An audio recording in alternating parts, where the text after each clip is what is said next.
What's going on, my fan sizzles? It is so good to talk to you and to share today's topic. Today's topic, we're going to talk about the reality of what it really is to be a wedding DJ and MC.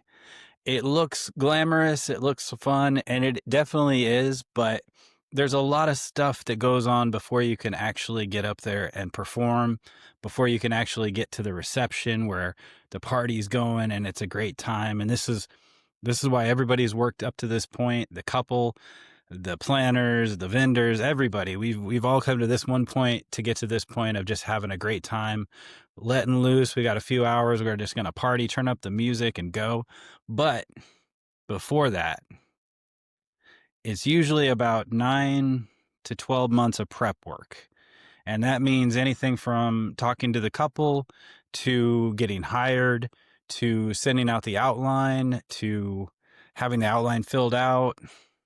I mean, there's so much work to be done. So let's get into it. I've changed up my whole format as far as the podcast go. I used to do little breaks and little segments, but I realized that it's more personal when I just talk and I just not necessarily rant, but just kind of talk about everything and just kind of make it more free flowing and not so practiced and rehearsed, because I feel like it's not as authentic as it could be when I'm just simply like have everything written down and I'm reading it word for word versus like just talking about stuff that really makes more sense in the moment. So that being said, it is about 9 to 12 months of prep work. So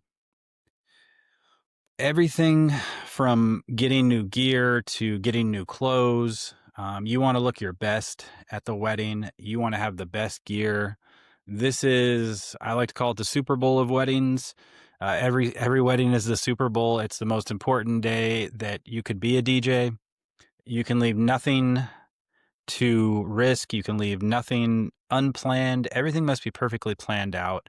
And it's so important to go over everything with the couple a couple weeks to a week before the wedding and just talk to them about everything. After I send out the outline, it's always a couple of weeks before the wedding. I say, let's do a Zoom call. Let's do a phone call. Let's go over everything from pre-ceremony, ceremony, cocktail, reception, special moments, dinner, everything from grand entrance to all the way down to do not plays, must plays.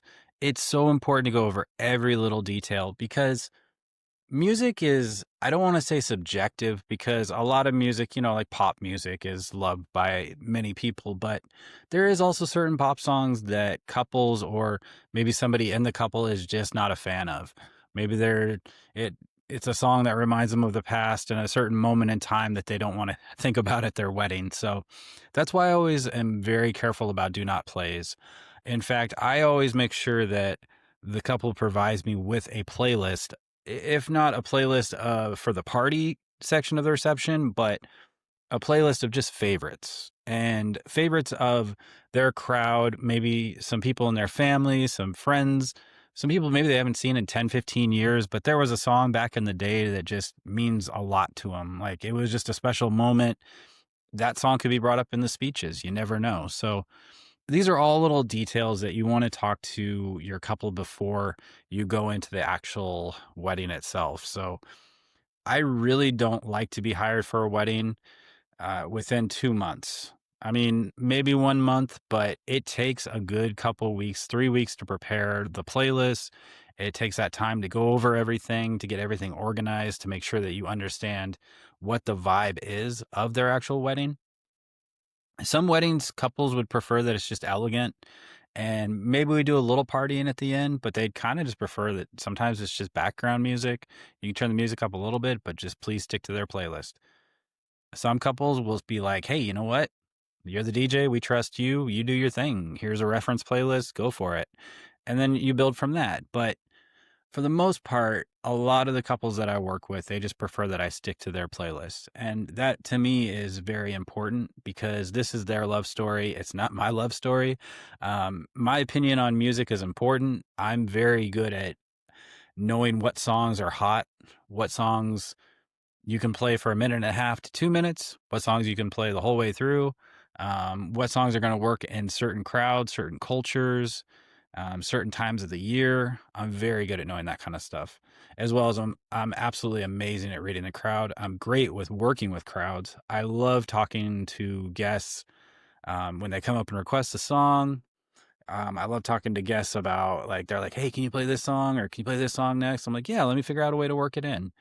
I am never ego-y as far as like, no, no, this is my set. No one messes with my perfect mix. And that's another reality of being a wedding DJ is people are always going to come up to you when you're DJing. Like when you're about to make the perfect mix, they never come up right in the middle of the song when there's 3 minutes left of the song or 2.5 minutes left of the song. They always come up with there's like 10 seconds left. You're right in the middle of moving your EQ from A to B.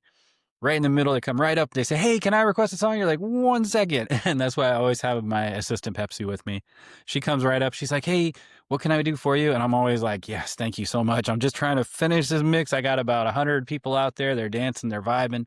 I want to talk to you, but I got to just finish this mix real quick. And then I can talk to you." But that's why I have my assistant with me, because if I can't talk to somebody at that moment in time, which it always happens, there's almost never been a wedding where I have not had guests come up where I'm just about to get on the microphone and say something, or I'm about to just drop a big song that's just going to elevate the crowd. There's always somebody that's going to come up to you just before you're about to do that. So that's another reality with being a wedding DJ. I highly recommend, if you don't have an assistant, you have to have an assistant.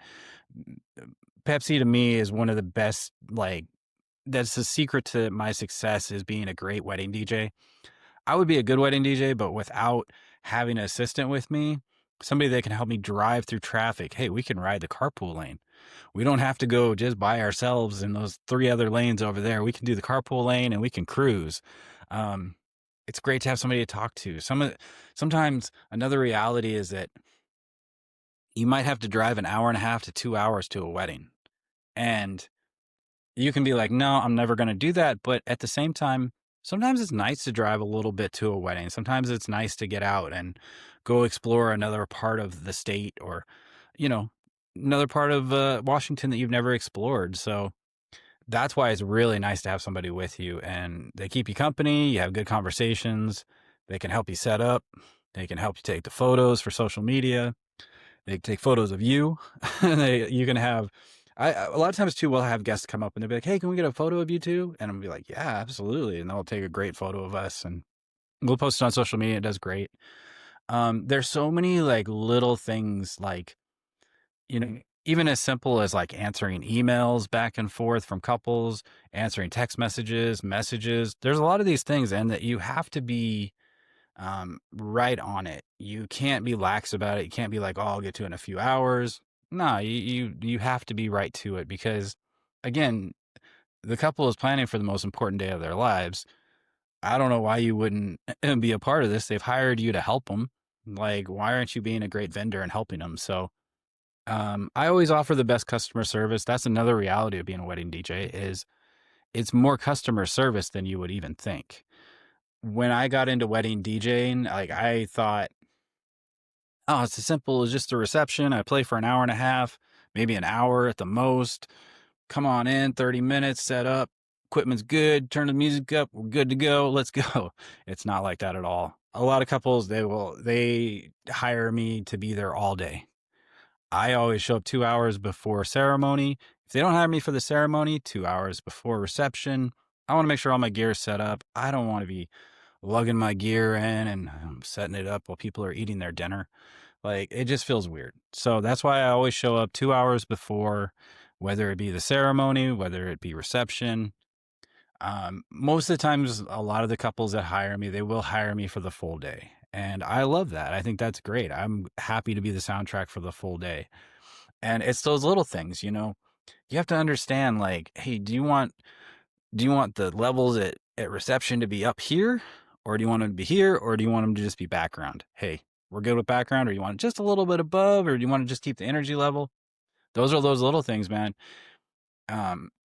You'd be surprised how many people come up to me and they're like, "Thank you for not blaring the music so loud at cocktail hour.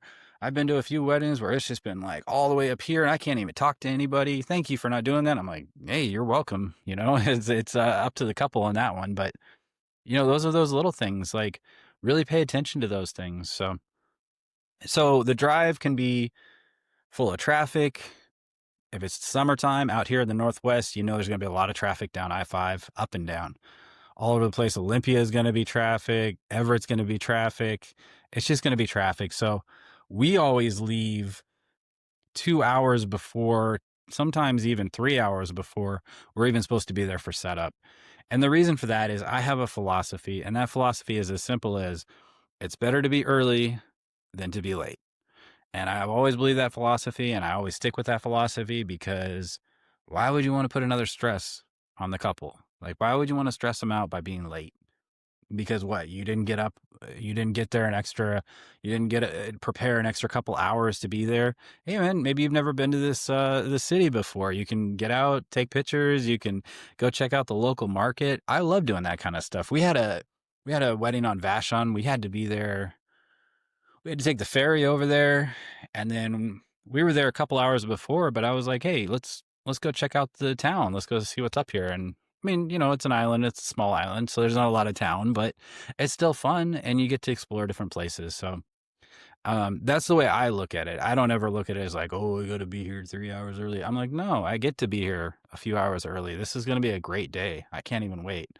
Another reality is you have to pre-pack all your stuff into your vehicle. I usually do it the morning of. I allow myself an hour to get everything packed in. I go over all my stuff the night before. I go over everything from the playlist all the way down to the equipment list. Do they want extra lighting? Do they want, do they want me to bring my table, or do they have a table for me? When I first started, I thought, oh, I have my own setup. I don't want to use anybody's setup. But sometimes like couples are like, hey, you can use our table. We got it here for you. Less work for you. And the more that I DJ weddings, the more I realize like, hey, listen to the couple, man. This is their day. Like, you don't have to be like, oh no, I got my own table. I'm good. It's like, no, well, they said they had a table for you. So, roll on in, set up on their table. So I appreciate those little things. And another thing that I see a lot of vendors doing that I don't do, and that's I don't eat a meal unless they specifically tell me to. I don't eat a meal before the guests have all eaten. So with my assistant with me, I'll have her go grab the meal after we look at the line and everybody's had their meal first. I don't want to be the DJ that's up there eating his food and be like, oh gosh, I got to make announcements now, but I got to eat my food first. It's like, dude, eat a snack before. I don't know. Like, what are you doing, man? Like, I'm paid to be here. These guests, they're bringing gifts and they've traveled many miles to be here today too. So for me, the food is great and it's definitely a perk, but it's not the most important thing to me. And if it's a matter of the guest getting the last meal over me getting a meal, I am fine with the guest doing that, because you know what? This is the bride and groom. This is the couple's guests. Okay. So let's make sure that they're happy, and then I'm fine. Look, I have snacks with me if I need them. I can have my sister run to the store and grab me some food if there's no more food left, which there always is more than enough food. So that's another reality too, is it's going to be a long day. So you may get up at 8 a.m. and you may get back home at 1 a.m. It doesn't, some days are just like that. It's going to be a long Saturday. It's going to be a long Friday. It could be a Monday. It could be a long Monday. It could be a long Wednesday. We don't know the specifics of a day. So never leave anything to chance when it comes to getting to a gig on time, getting to your wedding that you booked 9, 10, 12 months in advance. Keep your word. That is like the most important thing I can say about being a wedding DJ. And if a couple ever has a question, always get back to them as soon as you can. And sometimes, you might be sleeping. They might hit you up when you fell asleep early or something the night before. Just hit them up in the morning and just be like, hey, let me answer that question for you. Always be on the spot with things. It's so important. I've heard so many horror stories of brides like working with different DJs and stuff in the past, and they've told me stories about things. I'm like, ooh, let me take notes, because I don't want to be that DJ. Like, they're just like, yeah, like it would take them 48 hours, sometimes like 3 days to answer our messages back. And I'd be like, dang, dude, that's a crazy amount of time. So take those notes and be like, don't do that. So not only that, but I do a lot of answering back with messages. So if I don't get back right away, then it might slip my mind or something. So I'm always sending messages right away as soon as I get them in, because I don't want to be thinking about it later, and it's stuff that's piling up upon me. So some other realities too is that it's going to take you a while to build your playlists. Now, what I mean by that is a couple will usually give you a playlist, or two or three or four, like dinner playlist or a cocktail hour playlist or reception playlist. Um, those, you have to build those playlists. I always pay for all my music. I download it. I have it on my drive. I don't ever take Wi-Fi or internet or whatever it's called. I don't ever take that for granted, because sometimes you'll go to a venue that may or may not have Wi-Fi or internet. Sometimes the venues block it out for some reason. They're like, this is our vibe, and we want people to look at each other and talk to people like they used to do in the past. I'm like, cool. What's the Wi-Fi password? And they're like, we don't have it. I'm like, oh, okay. So those little things you have to be really careful with, because if you don't have your songs pre-downloaded in folders with notes, the timeline, what time these things are going to be happening, you're not going to be prepared, and you're going to miss those moments, and then you're just going to be the worst wedding DJ. Like, you'll be terrible. They'll be like, don't you have our song queued up? Like, what's going on? We talked about this like 2 weeks ago. And you'll be like, oh, I was hoping Wi-Fi would work, and it's not working. It's loading. It's like, whoa, whoa, whoa. No, don't ever leave that stuff to chance. So always download your music, have it on your drive. Um, I don't use a USB drive because I have a fear of like somebody jumping up and down and that drive coming loose. So I download everything. I put it directly onto my hard drive. I've been doing that for about 4 to 5 years, and it's been great. It's been absolutely great. I don't have to worry about accidentally forgetting a hard drive, an external drive or something like that. That would be the worst. So I take that out of the equation. I don't even bother with that anymore. So I was doing that when I had like years ago, but I realized like just get everything on your hard drive. Don't take anything to chance like that. So that's another thing that you have to do. Also, if you're doing a ceremony outside, you want to make sure you charge up all your speakers the night before. I have portable battery operated speakers. They're the Mac, I call them Thumpies, but they're the Mackie Go Thump, and they are great speakers for ceremony. I have two of them, one that I set on each side, left and right channel. Hardwire those, hook it into. I just got the Mackie. You can see the box back there. I just got the Mackie battery operated mixer, so I can actually turn up the volume on people that maybe are a little quieter on the mic in ceremony and stuff. So that's very nice to be able to do. I realize the more that I get into ceremony sound, like the more I need certain types of equipment, versus when I first got in, I thought I needed, oh, this was the kind of equipment I need, and that's it. And I'm going to plug everything in to the, whatever power outlets they have. And then you get into these venues and their power outlets are like 400 feet that way. So ceremonies are usually 15, 20, 30 minutes at the most. Battery is great. Pre-ceremony, 30 minutes. You got an hour to an hour and a half that you're going to need the battery operated system. I always have that with me. It's so important. I've upgraded to a little table now. Like, I had one that was kind of like when the wind would blow, it would kind of like move a little bit, and that gets scary. So I built my own box, and I take my own like table out there now. It's like 4 legs, stable, hardwire everything. It's great for ceremony. It is so nice. Like, got the little lavalier mic for the officiant if he needs that. If he wants a handheld, he's got that too, or she, or whoever's doing the ceremony. And so there's so many different microphones to choose from, and like I stick with Shure microphones. Like, I just stick with the good old classic SM58. It's great. It's perfect for performing music. It's great for weddings, that whole thing. So I stick with that. What are some other realities just off the top of my head?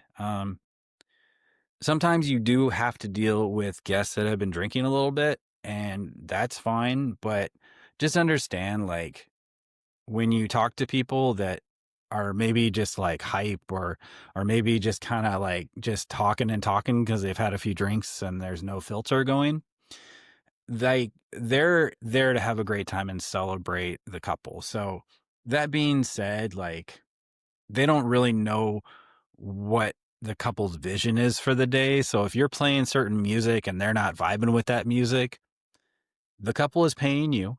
The guests are not paying you. So that being said, always cater to the couple first. Couple is the most important, like be all end all of everything. The people who hire you are the most important people in the room. So that being said, if guests get a little, a little too drunk or whatever, that's fine. If they start kind of saying some things to you, whatever, they're not doing that on purpose.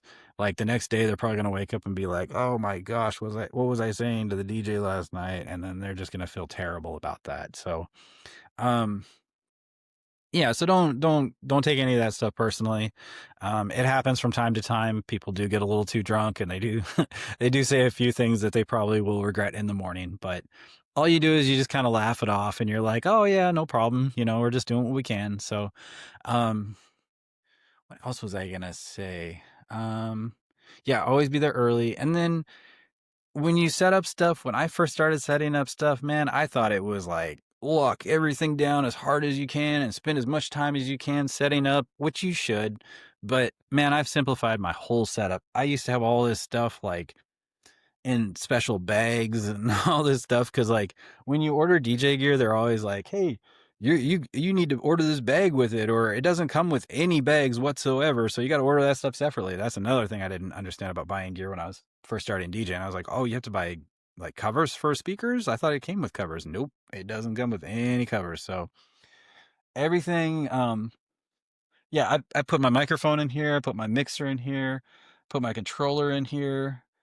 This is separate, but I have that in a separate bag, which I just pull out and then I plug right in. It's all wireless, so it's wireless to the actual light itself. So it's really nice. Like I don't have to do anything but plug the power in and it's ready to go. So it is a super nice like setup. I used to have like 2 or 3 lights I was working with, and you'd pull that out of a bag and another bag, and I was just like, man, way too much, man. I'm like, let's just simplify this whole setup. We want to get in there, set up in 30 to 45 minutes. And then another thing is when the wedding is done, you want to get packed up and you want to get out of there. And the honest truth is, all the vendors want to go. The couple wants to go. No one wants to sit around and wait for the DJ for an hour to an hour and a half to get all this stuff loaded up and out of there. And some shows and like some weddings we've done, you get like 30 minutes to get out, and you got a flight of stairs. You got all these obstacles in your way. You're trying to get out of the way and stuff like that. So there's just a reality to like getting your stuff packed up and getting out. And again, I will say it 1,001 times, assistant, assistant, assistant. You have to have an assistant to be a professional wedding DJ. If you don't, you're going to be in a bad mood because you're going to be having to talk to drunk guests. You're going to be dealing with bad traffic. You're going to be just so many things are just going to play into it. So having that assistant is just a great balance. So, excuse me. What else I was gonna say?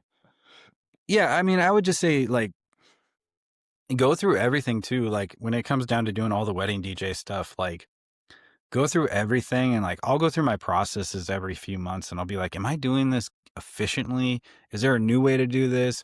Are these new ways they're trying to sell me on or new equipment? Is it really not that good? And they're just trying to get me all excited to buy their equipment and I'm never going to use it again. So you have to be careful with that kind of stuff. Like there's a lot of a new equipment that'll come out and you'll just be like, oh man, look at these videos, look at all these reviews. And then you look at it, you buy it, you get it, and you're like, it's okay. I don't think I really needed that, that whole thing. So it is important to always upgrade your stuff. I always upgrade my equipment every year. I make sure I'm always adding something new. Like this last year, we got this new box. This box has been amazing. I mean, just the amount of time I've been able to cut off like a good 15 minutes of like packing up everything as we're getting ready to go. So we can get everything packed up in about 12 minutes. maybe 10. It just kind of depends on like where we're located and all that kind of stuff too. So, some other things too is like the roller cart.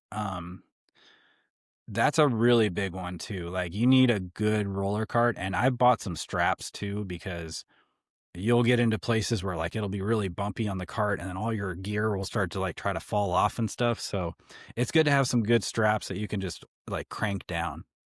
Don't worry about bungee cords, man. Those things are going to slap you in the hand. They're going to slap you in the face. Like stay away from bungee cords at all costs. So get yourself a nice one that you can just crank it down. Those are the best ones that I would recommend. They'll keep everything secure, everything good. You can get everything in and out in one trip. It's awesome. When I first started doing my wedding DJ stuff, man, I didn't know what I was doing. It took me 6, 7 trips to get in and out. I had a terrible cart. I ended up throwing that thing in the garbage. I said, I'm done with this cart. I am never using this again. I got a really nice one. What is it? Rockville? Rockville sells a really nice cart. I'm not usually a huge fan of Rockville, like a lot of their products, but they sell a really nice cart. Um, I think you can get it for like $150 to $200, but the cart's been amazing. Like it's been absolutely phenomenal. The only thing about carts that I haven't been able to find is the two bouncy ones, like the actual tires themselves that are like really nice and bouncy. But the problem with that is that it takes up more room in your truck, and depending upon the size of your truck, room and all that kind of stuff is definitely a luxury to have. When you're working with multiple setups like ceremony setup as well as reception setup. So you're gonna have multiple speakers, all that kind of stuff. Always bring backup equipment. Always be ready for anything. Yeah, I think that's good. I don't want to keep these podcasts going too long, but I also just kind of want to talk about this stuff that's been on my mind and just kind of wanted to share it, and hopefully I could pass on some knowledge as well to anybody getting started or anybody that's been doing it for a few years and is like, how can I improve on what I've been doing? So all right. Well, this is DJ iSizzle. Thank you so much for listening to Behind the Booth with me, DJ iSizzle. Yeah, we got a new episode coming up next week, so make sure that you tune in for that. We'll talk to you then. Bye.